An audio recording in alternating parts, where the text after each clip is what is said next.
കേരളത്തിലുള്ള യുവ പുതുമുഖ ചലച്ചിത്ര സംവിധായകൻ നിരന്തരമായ അഭ്യർത്ഥന കൊണ്ടാണ് ഞാൻ ഈ സിനിമ കാണാൻ നിർബന്ധിതനായത് എന്ന് മാത്രമേ ഉള്ളൂ. എന്ന് വെച്ചാൽ അദ്ദേഹത്തിനെ കാണിക്കാൻ വേണ്ടിയിട്ട് ഈ സിനിമയുടെ ആളുകൾ ഡൽഹിയിൽ പോയിട്ടൊരു പ്രത്യേക സ്ക്രീനിങ് വെച്ചതാണ് എന്ന് നമ്മൾ മനസ്സിലാക്കുകയാണ് ഇപ്പോൾ.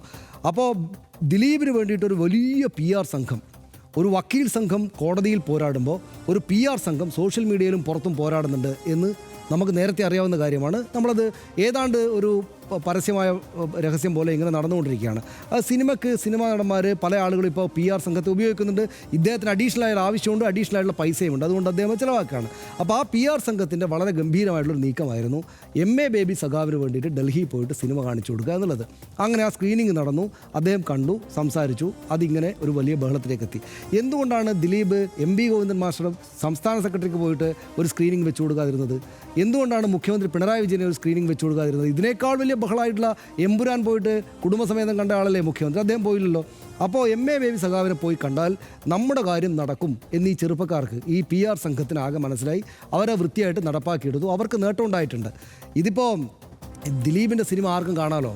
ദിലീപ് കുറ്റാരോപിതൻ മാത്രമാണ്, കുറ്റത്തിൽ ശിക്ഷിക്കപ്പെട്ട ആളല്ല, ആർക്കും കാണാം.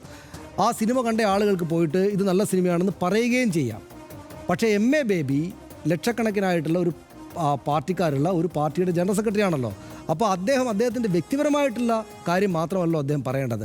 അദ്ദേഹത്തിൻ്റെ പാർട്ടിക്കാരുടെ എന്താണ് മനസ്സിലുള്ള കാര്യം കൂടെ പ്രതിഫലിപ്പിക്കാൻ ഉത്തരവാദിത്തമുള്ള ആളാണ്. അതുകൊണ്ടാണല്ലോ അവിടേക്ക് ജനറൽ സെക്രട്ടറിയായിട്ട് അദ്ദേഹത്തെ ഇരുത്തിയിരിക്കുന്നത്. ഉത്തരവാദിത്തമുള്ള ആളാണ് അദ്ദേഹം. അപ്പോൾ അദ്ദേഹം പോയിട്ട് മറ്റുള്ള സിനിമകളെയും പോലെ കാണുകയും നല്ല സ്തുതിവാക്കുകൾ പറയുകയും എൻ്റെ വാക്കുകളും വർത്തമാനങ്ങളും ഇങ്ങനെ PR പരിപാടിക്ക് ഉപയോഗിക്കുവാൻ പോകും എന്ന കാര്യം മനസ്സിലാക്കുകയും ചെയ്തില്ല എന്ന് വെച്ചാൽ കഷ്ടം എന്നല്ലാതെ നമ്മളെന്ത് പറയാനാണ്.